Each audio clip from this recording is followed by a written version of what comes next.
If you want to win some free PSN or Xbox gift cards, all you gotta do is be subscribed to my channel, drop a like on this video, leave a comment down below, and don't forget to turn on notifications. Also, Call of Duty points are in Infinite Warfare and Black Ops 3. If you want to get some free Call of Duty points, click that link down in the description, install the app, and start earning yourself some points today. Yo, what is up guys? It's the Goblin, and welcome back to another Call of Duty Black Ops 3 video, another late night upload. Today we're going to be talking about a weapon that I sort of talked about a little bit when it first came out, but it's gone under the radar, and I just realized how damn overpowered this thing was when I was ranking it up and stuff yesterday, and this is the PPSH. The thing is a flippin' monster. All you guys have been telling me in the comments, and it really is. It really is, guys. Drop a like on this thing. 2,000 likes. Let's please hit that, subscribe to the channel if you guys are new. Now, the background gameplay here is search and destroy. I played a couple matches of search and destroy, got 10 plus kills, 11 kills, stuff like that. So I thought I'd use it as my background gameplay. I'm not sure how many of you guys play. I know search and destroy is like one of the most popular game modes in COD, and honestly, I want to start playing search a lot more in the next Call of Duty game. I think it's a great game, and I think it's really awesome. It doesn't work the best for YouTube, but I think the gameplays are pretty entertaining. They're just more strategical and less sort of fast-paced. So let me know what you guys think about the gameplay. If you guys do play a lot of search and destroy, let me know in the comment section down below, because I would love to do some live search and destroy, or like a stream of me playing it or something, because I really do like search, and I want to know if you guys like it as well. So what we're going to do here is talk about a best class up for the PPSH for normal game modes. You know, most of my class ups are made for respawn, domination, TDM, any game mode other than search and destroy, and then towards the end of the video, we'll talk a bit about this class that I used for search and destroy and stuff like that. So let's get right into it. First of all, the PPSH is a wicked weapon. This PPSH in this game might be better than the PPSH in World War II. This thing is a flippin' monster. It can destroy people, and it kind of reminds me of the Vesper, sort of like in between the Vesper when it was at its best and when it's at its worst, because this thing melts people, kills them super fast, and you also can, you know, not have that much recoil. The downsides of it is the reload time is a little bit on the slow side, the muzzle flash is really insane, and other stuff like that. But let's get into it. So for a class up, this is a 1v1 in this SND where I clutch up against this guy. I use the UAV here, and I have to clutch it up for my squad. Another thing I want to say quickly, SND should be up to 6 rounds. I think up to 4 rounds in a public match is too short. If it was up to 6 rounds, you could get like 20 plus kills and insane stuff. It would be really, really fun. So the class setup that I rock for this PPSH for normal game modes is very good. I really like this gun. What I rock in it is I use grip and as my first attachment, because it does have a tad bit of recoil. Mostly the most annoying thing is the muzzle flash, but there is a lot of recoil on it as well, like a little bit of vertical up and down sort of hard bounce recoil. Next attachment is going to be quick draw, because I run quick draw on every single SMG. It's sort of, that's just how it goes. If you come to my class ups for Black Ops 3, pretty much on 90% I'll say of SMGs I'm gonna have quick draw, and on 90% of assault rifles, I'm going to have stock. A few times it'll be mixed up, but that's just the two. I think quick draw works perfectly for an SMG playstyle, up in their face aggressive, and I think stock works perfectly for an assault rifle, hard aiming around corners, sort of class it up, and that's just why I do that. Third attachment I'll run for a public match for a respawn game mode would be the fast mags, because the reload time is a little bit slow. This is one of those weapons where I prefer to kill one, kill two, and then do a quick boom boom, quick reload. I don't like to sit back into a corner and do the slow reload, and that's why I would run fast mags on this thing, and it would make it a very, very good class setup. Now, as far as the perks that I like to run a little bit of a different perk setup on this gun, and that starts with the first perk. Usually on an SMG, you'd see me with Flak Jacket, or you'd see me with Afterburner. On this one, I run something completely different. It is 6 cents. Now, the reasoning behind this is very good. I'm going to give it to you guys. First of all, for 6 cents, there's no counter to 6 cents, which is just absolutely broken. Everything in COD should have a counter. Now, Hardwired is a counter to 6 cents, but it only partially counters it. It doesn't eliminate it. It only makes its range shorter. And that's why 6 cents is so extremely underrated, I think. And on a class setup like this, where you want to get up in the enemy's face, you want to hit fire,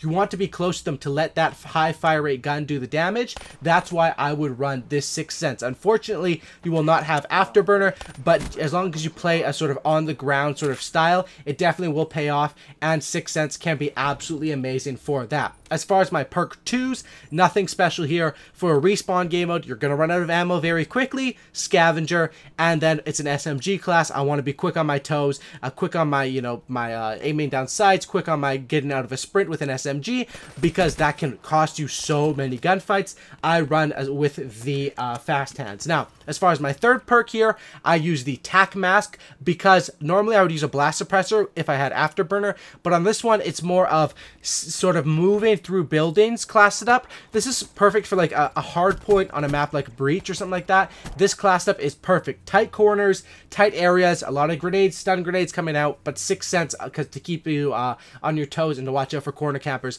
This class setup works perfectly on Combine, respawn game modes, on Nuketown, on Breach, and especially on Aquarium or Stronghold in the building. I think this class up is absolutely amazing. Now, of course, that is my normal class up for respawn. In this video, I'm not using that class up. I'm using a bit of a different one because, of course, I'm playing Search and Destroy. Now, for Search and Destroy, the class ups are completely different. That's why I want to take the rest of this time in this video to talk about Search and Destroy class ups for my subs who do play Search, or when, people who don't usually play it want to give it a try. Now, for Search and Destroy, the number one thing is you never want to use Scavenger, and that is because you don't need to have an issue with ammo, because you're only going to be alive for what, 2.5 minutes. You shouldn't have an issue with ammo. That's simply put for Search and Destroy. So the class up that I run for Search and Destroy for this gun, I will throw it up on the screen right now. The class up that I run for Search and Destroy is a little bit different. It is quick draw and grip as usual, but then as far as my perks, I run some different ones. First of all, I don't have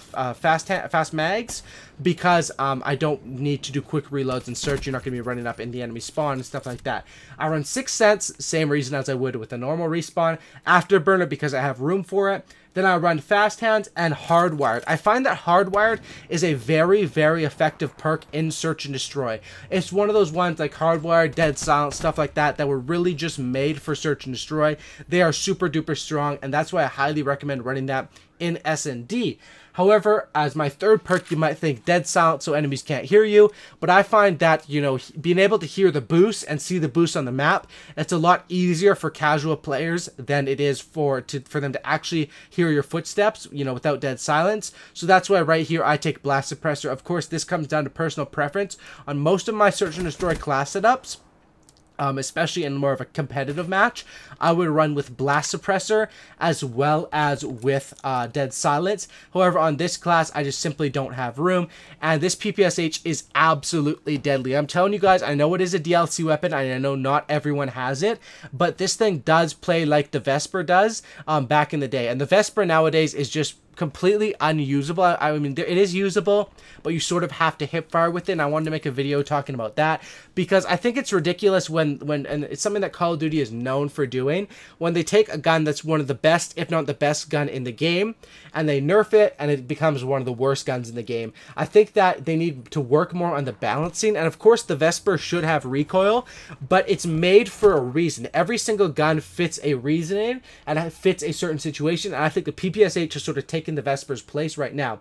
Of course, you have your more long-range, consistent SMG, such as the Pharaoh or the Weevil. Those are the more long-range ones. You have the all-around overall beast ones, the Kuda, the VMP, and then you have the high fire rate slaying ones, the Vesper, the PPSH, stuff like that. Of course, and then there's also all the other DLC ones. The Razorback kind of fits in that overall one. It's just not as good as the VMP or the Kuda, and other stuff like that. I think the Razorback actually is fairly underrated. I probably have to make a video on that, because that's one that no one talks about, the Razorback. They just literally don't, for some reason. Now, the PPSH, of course, I know it's a DLC weapon, blah, blah, blah, all that sort of stuff. So some of you guys won't have it, but I hope you guys did still enjoy this talk about the class setup, as well as I would use this sort of similar class setup on the Vesper. However, with the Vesper, it really is a bit different, because that one has so much recoil where you have to really just hip fire, and I recommend staying away from the Vesper. I think the Vesper can still be good, but you have to be a really good player, and you have to be able to pull down on the thumbstick as you're shooting, which is a high level tactic, and I'll do another video talking about that. But Search and Destroy, I gotta tell you, one of the most, you know, it's a good game mode when you could eat pizza while playing, and that's literally what I was doing last night. I ordered some Domino's, I was eating pizza in between the rounds, and it was just so fun playing with your friends. I don't think anything can really beat Search and Destroy, although I was playing World War II Domination today because the World War II beta is back up, and it is really fun spawn trap. I think Call of Duty is a game that's made to play with friends, and when you're playing with friends, it definitely is a lot of fun. Search and Destroy is a game mode where it takes a casual game. I guess you would say Call of Duty is probably a more casual game, and it makes it into something that's a little bit more strategic, and that's why I like it. You have to time your specialist, time your use of your kill streaks, know your routes, know your enemies, and that's sort of why I like it. It's not as tactical and strategical as a game in other games that I play, like League of Legends or CSGO, but at the same time, it is a lot more tactical than just a team deathmatch. So that's why I really do like it. Right here, I clutch up in this last round. I pick up the XMC, which is probably the best gun in the game, and I still wish I had it. I pick it up, and I'm able to slay out the last kill. Hope you guys did enjoy it. Let me know what you thought about the SND gameplay in the background. Drop a like, 2,000 likes if you guys made it to this part of the video. Subscribe for Cookie and Don't Looky, and I'm out. Peace. Thanks for watching, guys.